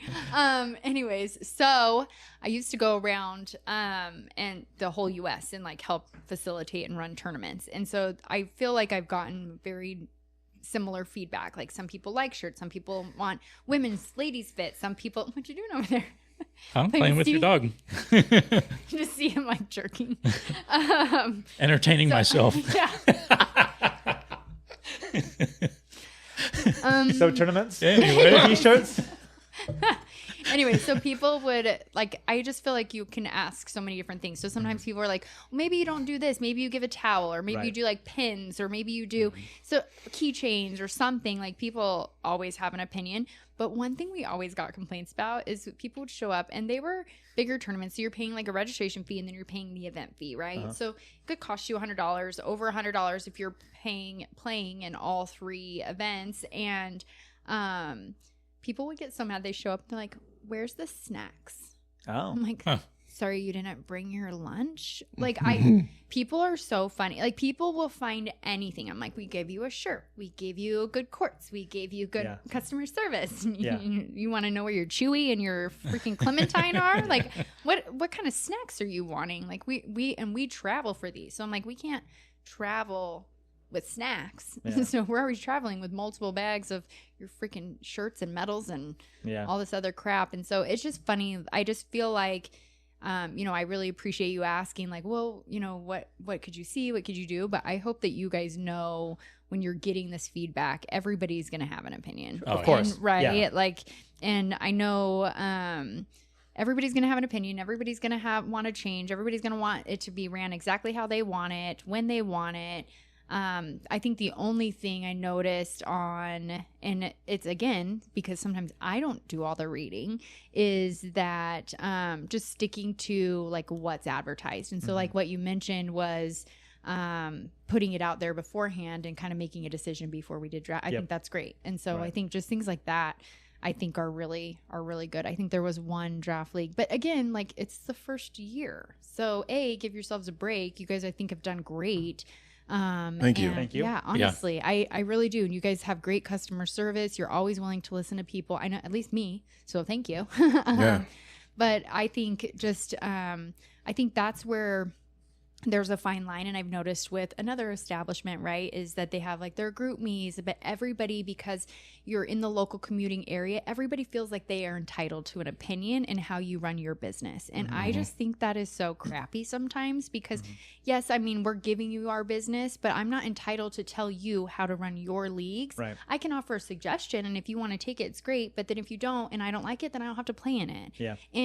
But 9 out of 10 times, even if I didn't, I'd probably still play in it, right? Like that's just the way it is. But I think some people feel like, oh, well, this facility opened up and I've been here since day one and I know the owners. They just feel like they have some sort of entitlement to how you conduct business and how much money you charge. And that's really none of our business as your customers, right? And there's certain things. You can just choose if you want to pay or not pay or whatever. Yeah, exactly. And so I love having the group me's. I think it makes it helpful. But sometimes I notice with another establishment in the area, not your guys' facility or even the kitchen, but I just feel like sometimes people, I'm just like, this is none of your business. Why so-and-so did something that you don't agree with. And so, so there's like this like weird dynamic between, I love that like you guys are owners and you're here for us. And I think like Britton mentioned it, like when you call the facility, you are getting one of the owners. And I think that is great. Yep.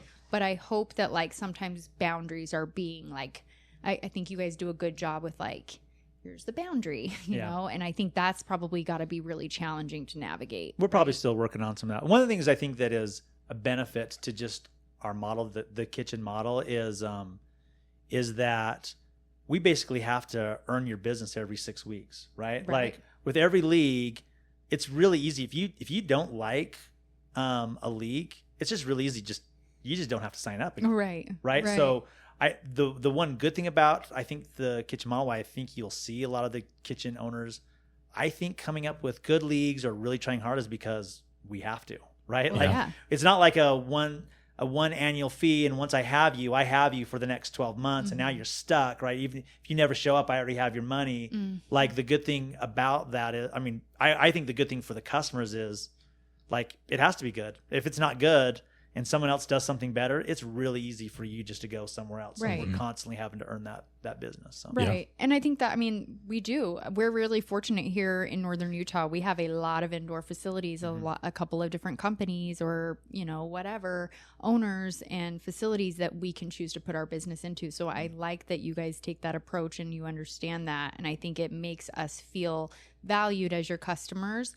But at the same time, I hope that for your guys' sake and for your marriage's sake, that you guys are establishing those boundaries, because I think it could be really easy to get lost in it because you guys do have a good passion for pickleball and you guys both love it, but you also own it, right? Like you want it to be good. You want it to be successful. Like you said, you want to make sure you're doing everything that you can, but hopefully you know your own boundaries and know where your limits need to be. So it's been a work in progress of like learning boundaries. Because at the beginning, we just want to please everybody and we'll do anything and everything, and that's always not the case. Yeah. Oh, that doesn't work never out for please everybody. Yeah, no. Well, and what so you we're find we're out learning to build boundaries, make boundaries, where the boundaries are, and then we got to stick to them as well. Yeah. Right. And it's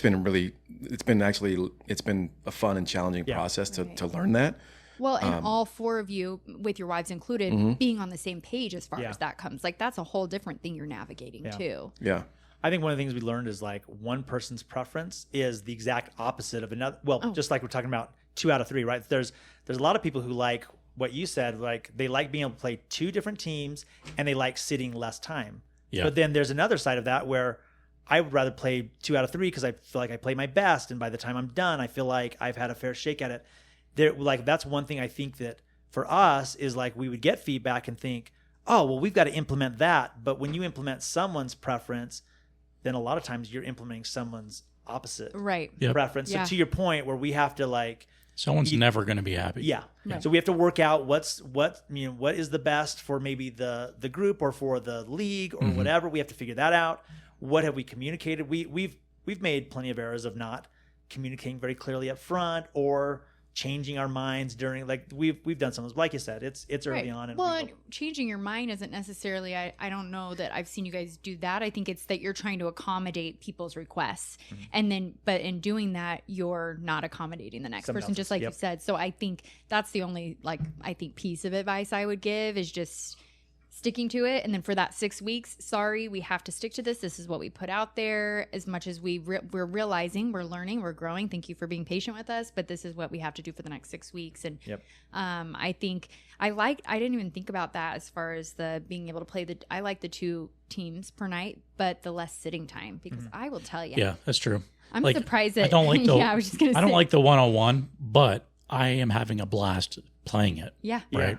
So yeah. We had a lot of people who said, like I sat. I'm a diehard customer. I mean, no matter if I like it or not, I'm going to play, except for tournaments. I just won't do tournaments. Why not? I just don't like tournaments. Too much pressure. What about the one with Destiny? Did you? He and hated to be every honest, second of it. Wasn't he fun? thought I played so bad. He told me later. Oh, Destiny. Oh, he's the one that told you just get it over the net. Honestly.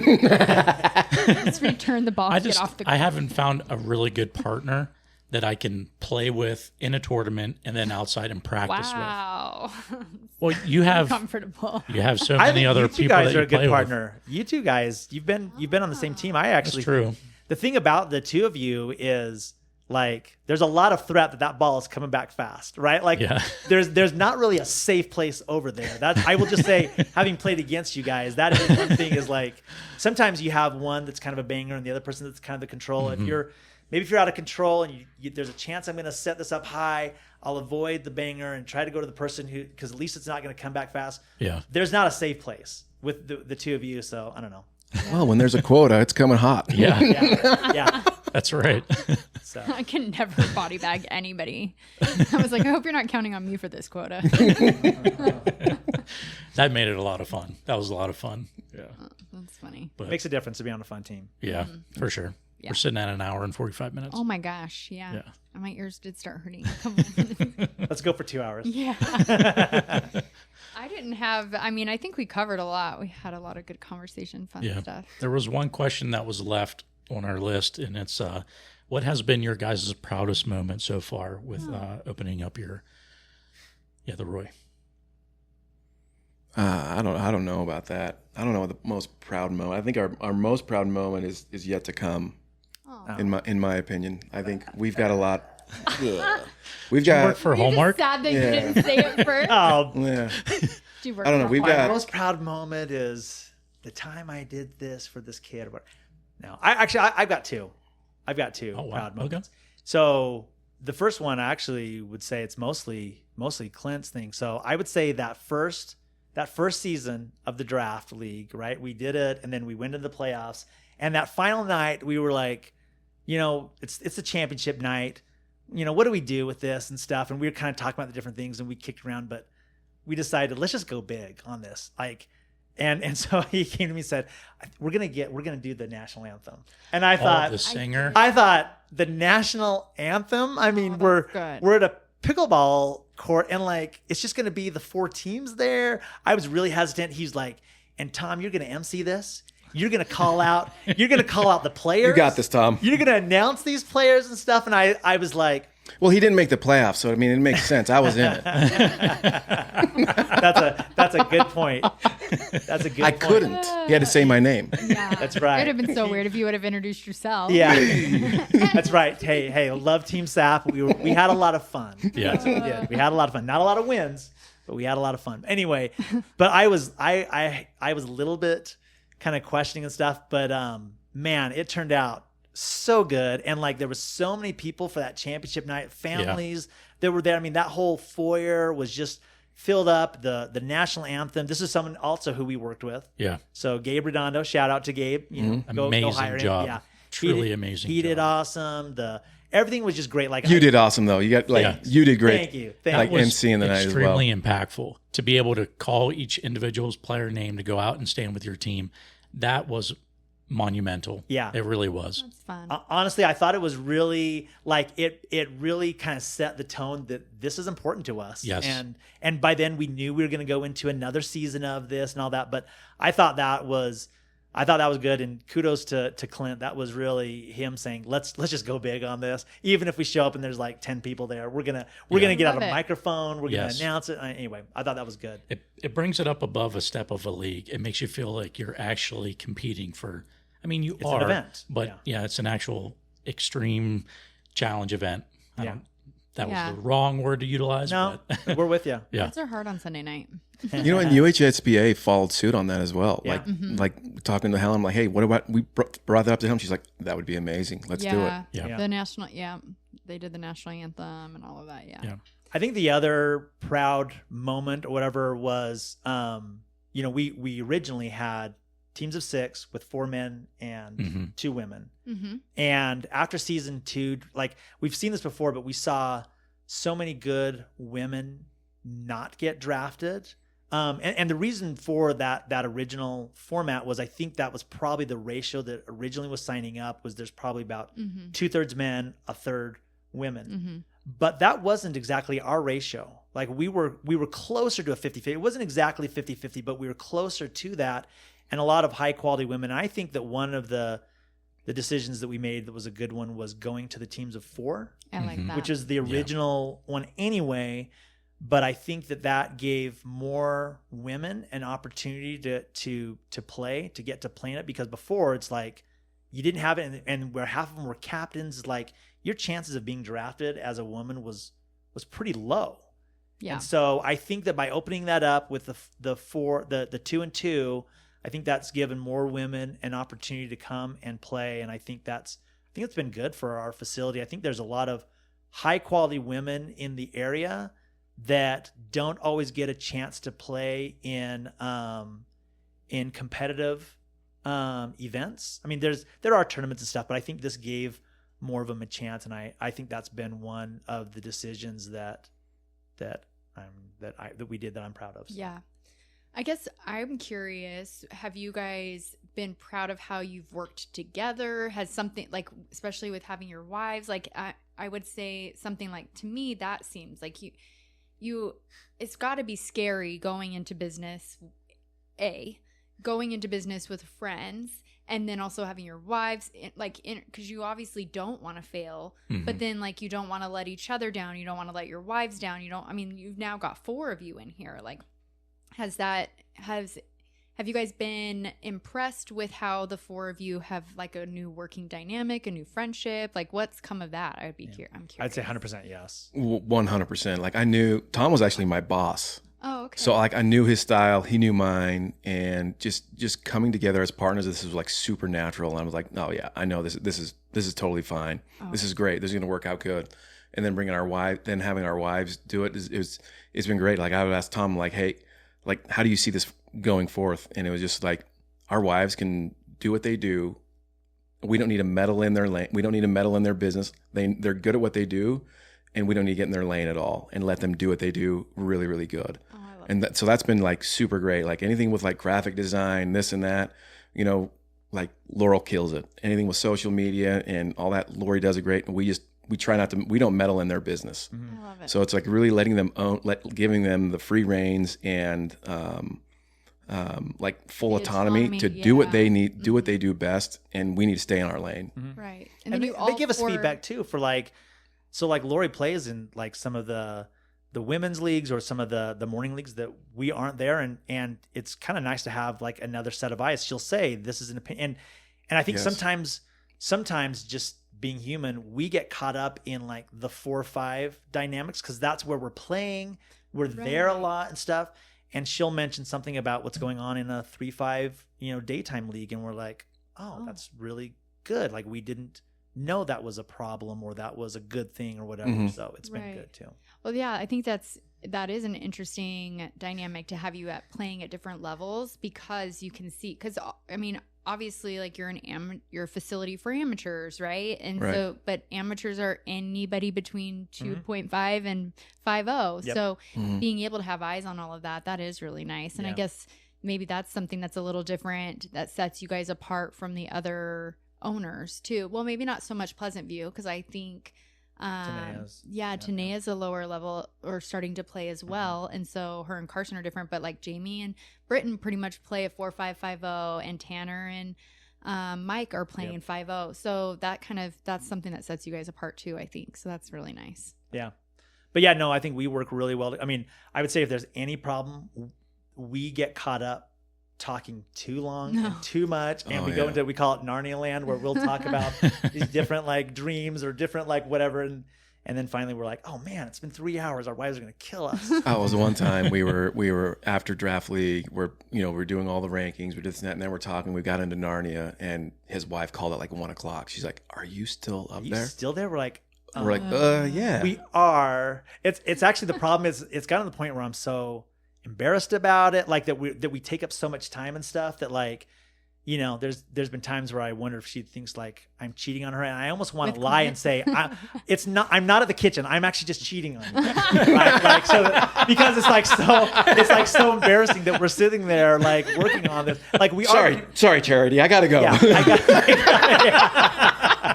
So funny. Yeah. That's awesome. Hilarious. But anyway, we're caught up all the time. Like, and so sometimes it'll be like, she'll be like, oh, now what call are you on? I'm like, I'm taking a kitchen call. Girl, it's the bank. Yeah, exactly. It's my boss from my actual real job. Not that this isn't a real job, but you know what I mean. We'll get calls, calls are routed to us and stuff. And sometimes you're in the car with a family or you're, whatever. And you're just like, shh, everyone quiet. And they're like, do not shush us. For pickleball. Yeah. So anyway. Oh, that's funny. Yeah, this is great. But no, we work really well together. Good. I would say there's, no problems there. So I love that. That's good. All right. Well, let's wrap it up. Do you have anything else? No. Me either. This is great. Yeah. We knew it was going to go long just because we know how much Tom talks. Yeah. That's right. It's mostly me. But I just know, like, the four of us get along so well. So, yeah, we do. Yeah. So we knew. I hope so, anyways. But yeah. That's my thoughts. You guys aren't changing my mind about that. All right. Well, thank you. Hope thanks for coming. I truly appreciate it. No, thank you for having us. Yeah. Been looking forward to this long time. This is awesome. Thank you so much. Yeah, of course. Awesome. Cool. Well, thanks, guys. We'll talk to you later. All right. You're welcome. Bye. Bye.